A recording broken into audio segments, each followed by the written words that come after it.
Hello, everyone, and welcome to another episode of Selling Greenville, your favorite real estate podcast here in the upstate of South Carolina.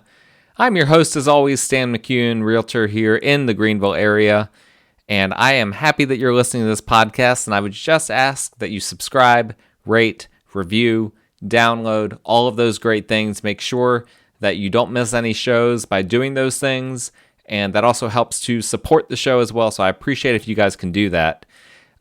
Additionally, all of my contact information, like I always say, is in the show notes. So should you need to reach out to me for any reason, hey, I'm available. My contact information is there. Look it up. Reach out to me. Text, phone, email, message, apps, whatever.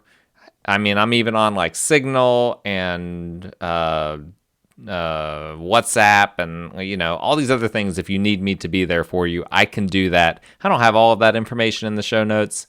But if you need that, reach out to me with one of those show note related ways to reach out to me and tell me, hey, I'm on WhatsApp. Can you reach out to me there? And I'd be happy to do that. All right. Today we're going to have not a super informative episode, but this was a listener request. Shout out to Ian, who specifically requested this. I've just been waiting for the right week, and this feels like the right week. To do an episode on realtor code words. These are words that we use when describing a property that would normally mean one thing to another person, but realtor to realtor, we know exactly what we're saying. And in full disclosure, the examples that I'm going to give are not examples that I have come up with. I did not have time this week to sit down and just come up with a list of these things. But these are examples that I think are good examples that other realtors in a thread on Facebook, there's a realtor group I'm a part of on Facebook, that other realtors put this together, and I just got a big kick out of it. I had to sift through a lot of them. A lot of them weren't that funny, but this is a list that's intentionally designed to be funny, and I'm no comedian, so I'm probably not going to make you guys laugh, but at the very least, it will help you to be informed. When you start to read listings, you will understand better what the realtor is trying to say to other realtors when he or she uses these various words. So let's go ahead and jump right in. We're going to start with cozy. And these first few are pretty short and sweet. Cozy. What does cozy mean when a realtor says, this house is a cozy ranch located in a great area of Taylor, South Carolina? Cozy means just tiny. Like, it doesn't mean a house isn't inherently cozy. I mean, I guess maybe if it has some different aspects on the interior, some character to it, perhaps cozy could play into that. But cozy just means tiny. That's it. So if it's a cozy home, it's just small. Like, we're just trying to make sure you understand it's small, but in a very, very appealing way. Hidden gem. The person that wrote this, it was an expletive type of code that they put that this refers to, the hidden gem. So I'm not going to say the exact words that they put because we don't do expletives on the show. But hidden gem, they said, that equals crap box, okay? Crap box. If you're looking for a hidden gem, listen. And also, I'm going to say, some of these aren't going to be as accurate as others. Hidden gem being a crap box, that is pretty accurate. Cozy being tiny, yeah, that's accurate as well. But the reason why a hidden gem, why it's definitely not typically going to be a good house, is because nothing is hidden. There's no such thing as a hidden gem. We have like the historically low inventory levels. Nothing is hidden. Historically low inventory levels and historically high levels of interest in real estate and people being able to just use their phone to find any house in the entire country. So nothing is hidden. And if it's hidden, it's not a gem. So let's just be clear about that. Won't last. Okay, that's the next phrase. Won't last. And the interpretation for that one is will last. Okay, this one maybe not accurate. I'm not going to say that is 100% accurate all the time. To me, I don't really see a reason why someone would put that in their listing description. I'm not going to say that I've never done that, but I don't really see how that really markets a property typically. But oftentimes, if a realtor feels the need to put that in there, they're probably concerned that the market, that they're probably concerned that it actually will last, and they need to generate the perception that, in fact, it actually won't last. I'm sorry, they're afraid that, yeah, exactly. I think I said that right. They want the market to think it won't last so that the market responds in kind, but in reality, it probably will last. Motivated seller. Oh, this is a good one. This is a good one, right? Now, there are different sorts of motivated sellers, but this is pretty much accurate for all of them. It says the interpretation is desperate. The translation for when you see the words motivated seller, desperate. And that is very, very accurate. There are a few times where there might be a motivated seller that's not entirely desperate, but typically speaking, that's the case. Someone else on this thread put, and I love this one as well, although it's less accurate, but just funnier and accurate enough that I think it's worth giving consideration to, that motivated seller should be translated as, whoops, price too high. And yes, that I have seen a lot of instances of that where they change. That's an example of when the listing description gets changed, where it didn't originally have motivated seller in it, and then later they changed it to where it said motivated seller in there. That's an example. Whoops, price that one too high. Sorry. Up and coming. That one, I've got to be careful with this. But so I will just say, again, this is not what I said. This is what someone else said. They said the translation they used was ghetto. Now, of course, I don't use the word ghetto. I don't even colloquially use that terminology. But and in Greenville, I wouldn't even say that we have places that I've been in places in the U.S. where people have described me, oh, this is the ghetto. And those places don't compare to any places that I've been to in Greenville. So let's just be clear about that. That being said, if it says up and coming, it probably is a rough area. It's probably not, the best block in town. You should probably be packing heat or something to protect yourself if you're going to an up and coming area. Stunning.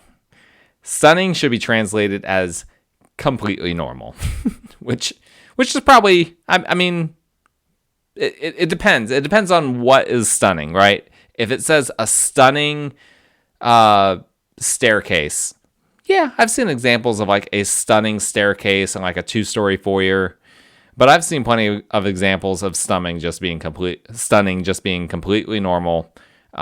So I think that there is some accuracy there. This one's kind of funny. Feels like should be translated as doesn't feel like. Does it feel like home? It probably doesn't feel like home. Does it feel like a palace? It probably doesn't feel like a palace. Like, let's just be realistic here. That one's accurate. If you're describing what a house feels like, you're really not describing anything at all. You're probably wrong. It might feel like that to you, but remember, the realtor is trying to portray this in the most positive light possible. So they're trying to think of what this could feel like in utopia. So it probably doesn't feel like that in real life. Good bones. Okay. This translation said that good bones means about to collapse. I disagree with that one. That one I think is very inaccurate. When I hear good bones, I think that house needs a complete interior remodel. Older house needs a complete interior remodel. I wouldn't say most of the time when realtors use that, at least not in this market in Greenville. I don't think they're usually saying that it's about to collapse. I think that they're typically saying it's a gut job, but this is a house that will withstand a good windstorm. How about unique floor plan? Unique floor plan. That should be translated. These are going to be a little bit longer because There are like two different lists here that I pulled. That first list was one list. Now here's kind of a second list. Unique floor plan should be translated. Not sure if the architect was drinking, but here we are. And yes, I would absolutely agree with that. If you're using really unique, again, not a word that I would say realtors should avoid, but that's a dangerous word. Unique means a lot of different things to a lot of different people. And, if it's a weird floor plan where the architect basically was drinking, I'm going to try to avoid marketing the property in a way that talks about the floor plan.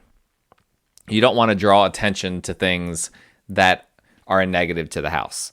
Now, I will try to get out in front of some of those things, but again, if you're drawing attention to it, you need to draw attention to it in a way that spins it as a positive in the mind of the buyer. So, if the floor plan is kind of weird, I'll try to think about some things of, well, what would I do with this floor plan to make it not weird? Maybe a room could be used in a different way than it currently is, or what have you. There's a lot of different ways to spin things that aren't inaccurate, but that help the buyer to kind of paint the picture in the buyer's mind so that they understand, okay, this is a negative right now, but it doesn't have to be a negative.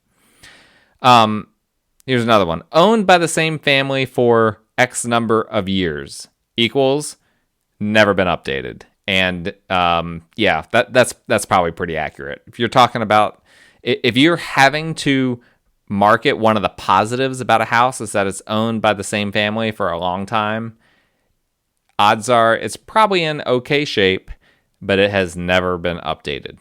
Handyman special. Oh boy. This one's interesting because there's already kind of jokes, not even among realtors, about what handyman specials like refer to. But I really like this one, will not appraise. Because that's very specific, right?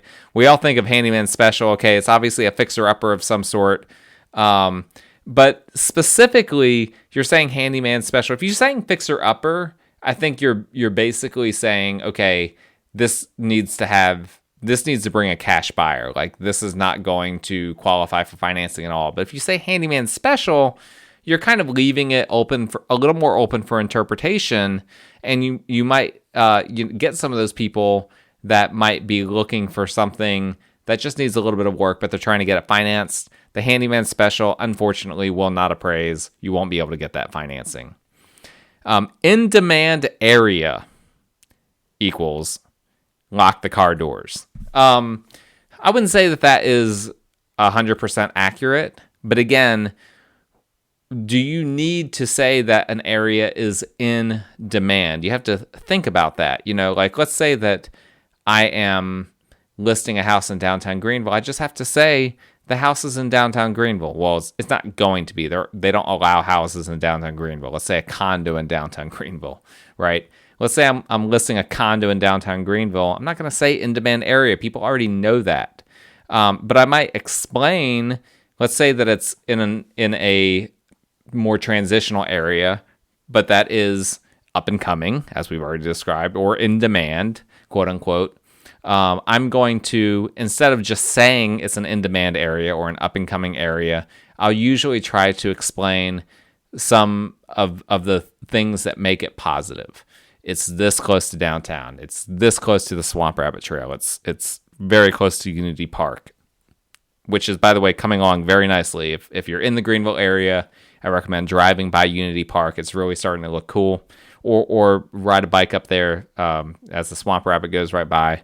It's starting to really come together. Cool, very cool development that we've been waiting a while for. All right, another one here. Perfect for young couples. Should be translated as not safe for kids at all. And yes, I think that is very accurate. Perfect for young couples. Not safe for kids. It probably also implies that that older people wouldn't want to live there, which might mean that there's a lot of stairs, things like that. Renovator's delight. Now, I haven't heard that one very often, but if you hear that, that should be translated, and I think that this is accurate, as know anyone who owns a bulldozer? Like, yeah, renovator's delight. You're probably going to have to bulldoze that property. Needs a little TLC should be translated as needs a lot of TLC. Yes, that is very accurate. I would say probably 99% of the time, if a realtor says a property needs a little TLC, it needs a lot of TLC, and plan appropriately.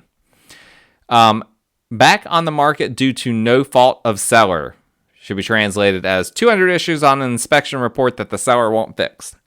I would say has low accuracy, but I still think it's funny, and it's accurate enough that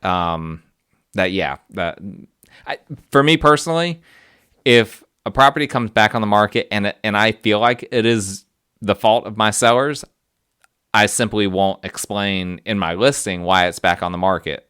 I will let people ask me, and then I will try to explain it on the phone in a way that portrays it in the best light possible, but also without violating my realtor code of ethics and lying. If the seller would not address things on the inspection report that were items that they had agreed to repair as part of the initial contract, then yeah, would be an example of due to the fault of the seller. Now, let's say we've talked about this, the Section 8 of the Form 310, which is the standard South Carolina Association of Realtors form that we use for contracts here in Greenville. It's not used all across the state of South Carolina, but pretty much exclusively in Greenville. That's the contract form that's used among realtors. It specifies 9 categories that a seller needs to repair if the items listed in those 9 categories are not functioning or have major problems, major defects. So a seller may decide not to do items that they were requested to do that don't fit those 9 categories, and the buyer may back out on the basis of that. And I would feel completely confident and completely within the code of ethics to put that it was not due to the fault of the seller. The seller agreed to do the items that were in the 9 categories, did not agree to the items that were outside of the 9 categories, and here we are. So there's a little bit of nuance to that one. Well-maintained equals desperately needs updating. This is kind of similar to the one that we talked about a little bit earlier with good bones. Yes, well-maintained, that's very accurate. Oftentimes means that the house needs some serious updating, probably mostly on the interior, but yes, that I have seen that many a time.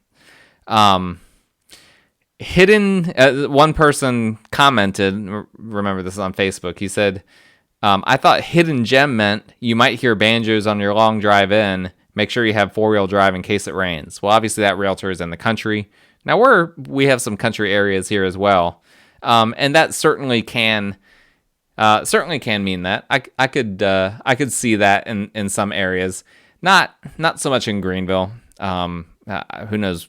I didn't look up where that realtor is located, but I like the crap box definition of hidden gem. And last but not least, gently rolling acreage should be translated as mountains and cliffs. Yes, absolutely. If you are describing acreage as gently rolling, there's probably nothing gentle or rolling about it. You're probably dealing with a hilly topography, something that is going to be a pain to build on. I 100% agree with that interpretation.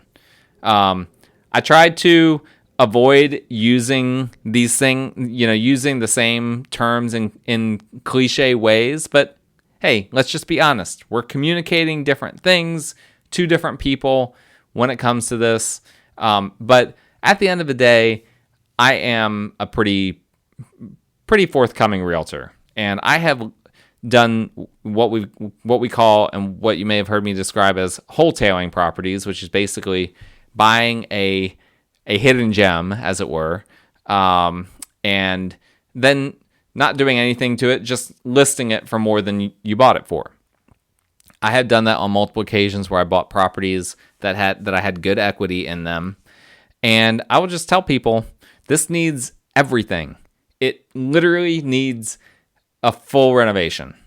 And I'm not going to disguise that with special words and whatnot. I'm just going to tell people exactly what it is. And you know what? People like that. They respond better when you're forthright. Now, there are some times when it's good to use those realtor code words. It just depends on the situation.